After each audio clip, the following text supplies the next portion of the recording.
cas, le football est beau. Voilà, parce que c'est pas quand on est sûr des choix et qu'on va avoir les meilleurs résultats.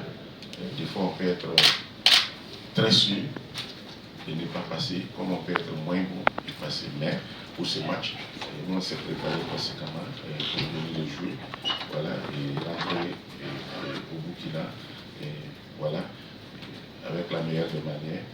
Et voilà, c'est préparé pour la Coupe du Monde à partir de ce résultat également. Atama Oudrago, RTB Radio. Coach, pour jouer tel match, quel peut être le discours? Parce qu'en demi-finale, on a vu des garçons complètement émoussés parce qu'ils ne s'attendaient pas à ce résultat. Vous qui êtes le père de famille, quel peut être le discours face à la Côte d'Ivoire? Dans un premier temps, comme vous l'avez si bien dit, je pense que ce match, peut-être on l'a joué en demi-finale avant le match. Ça c'était un aspect. Et c'est les jeunes joueurs, il faut leur faire comprendre qu'en football, cela peut arriver. Et tout de suite, il faut reprendre tous ces esprits et penser à l'avenir. Un seul match ne peut pas être la vie d'un footballeur. Voilà. Et leur faire comprendre que même hormis ça, ils vont encore rencontrer des matchs comme ça et des jours comme ça dans leur carrière de footballeur. Donc à cela, et c'est là on doit comprendre que les jeunes, il faut les forger à cela. Il faut lui faire comprendre que la défaite permet de préparer un lendemain meilleur. Voilà. Et c'est le bon conseil souvent de perdre et de savoir qu'après une défaite, il faut arriver à surmonter et continuer, relever la tête et voir encore plus vers l'avant. Je pense qu'on a tenu des discours comme ça à ces jeunes, leur faire comprendre que dans la vie, tout ne sera pas rose. Il y aura des jours sombres et il faut toujours prendre ces jours sombres-là en enseignement et se projeter pour un avenir meilleur. Merci coach, madame. Bonjour coach, je suis Sabine Kwaku, journaliste de Fraternité Matin Côte d'Ivoire. Ma question s'adresse aux joueurs. Bonjour, chers jeunes. On vous a vu en pleine confiance lors des phases de poule et ensuite pour les quarts de finale avant de tomber en demi-finale. Quel est actuellement votre état d'esprit? À quoi vous pensez avant d'affronter la Côte d'Ivoire? Nous on pense à avoir le podium, la 3e place, pour rentrer pleinement au pays.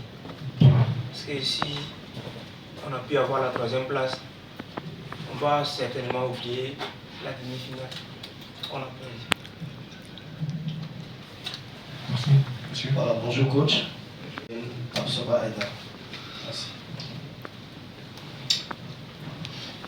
Oui, il y a duel, qu'on le veut ou pas, il y a duel, parce que moi j'aimerais que mon joueur termine comme meilleur buteur, voilà, parce qu'il le mérite, c'est le seul dernier match contre le Mali qui n'a pas marqué, et il a marqué à tous les matchs, c'est-à-dire que c'est un véritable buteur. C'est un garçon qui est plein de talent, l'ambassade aussi, ivoirien, a de la qualité, mais s'il y a un choix à faire, ben, je choisirais bien sûr que Tapsoba soit le meilleur buteur de la CAN. Voilà, et pour lui permettre d'avancer toujours. Parce que je sais que voilà, c'est un joueur plein de qualité. Celui de la Côte d'Ivoire, je ne connais pas tout. Mais je préférerais que Tapsoba soit le meilleur buteur. Merci, monsieur. Ma question va s'adresser aux joueurs. Vous l'avez dit, vous avez envie de glaner la médaille. Le Burkina a terminé 3e si mes recherches sont justes.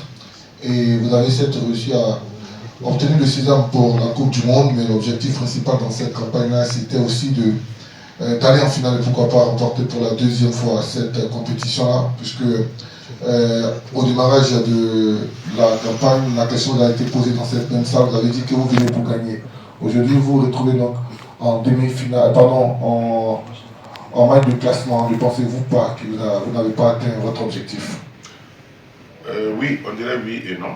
Voilà, parce que notre objectif premier, c'était de nous qualifier pour la Coupe du Monde. Je pense que cela est bien fait devant l'Égypte, devant le Cameroun devant l'Afrique du Sud.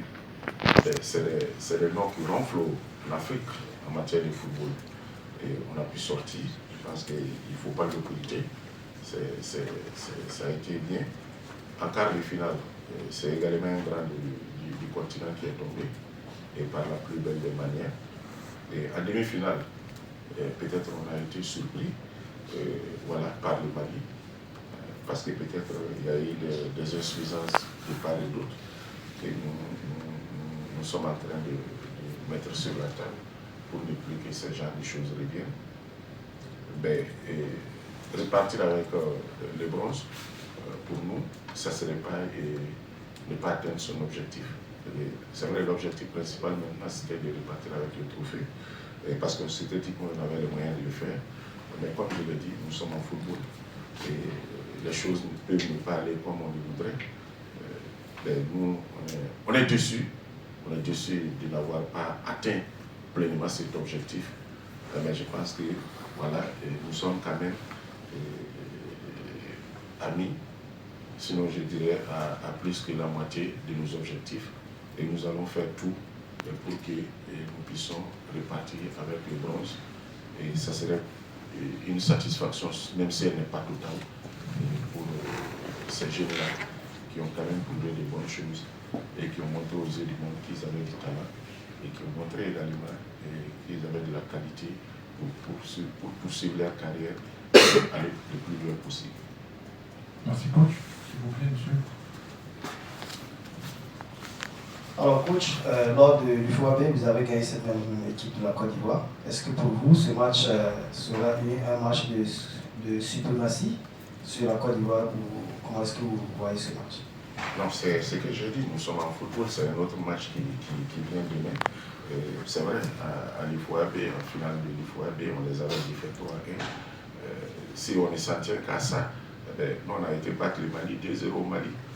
Et le deuxième match, nous avons joué 2 matchs contre le Mali au Mali. Nous les avons fait 2-0. Et on a fait match nul.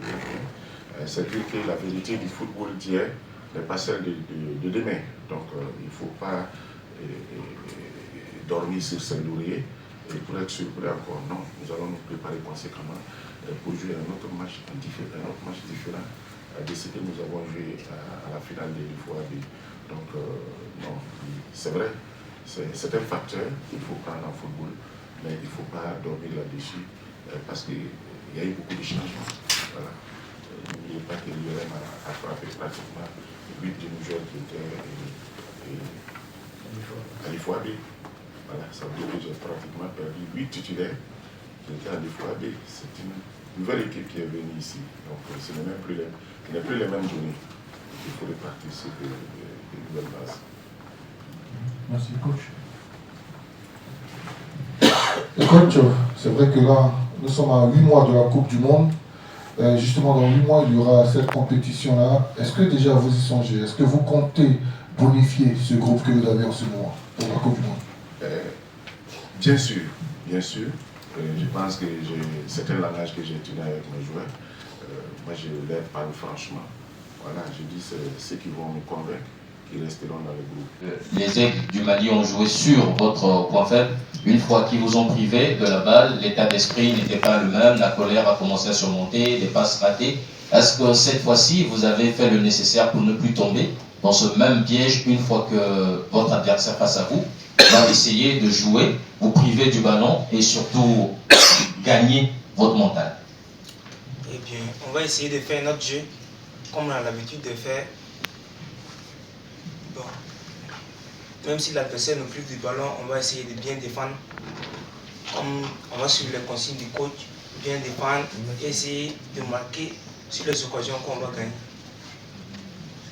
Merci monsieur. Coach, للمزيد من المعلومات ما تنسوش تابونا وتفعلوا الجرس باش يوصلكم جديد لو سات تيفي.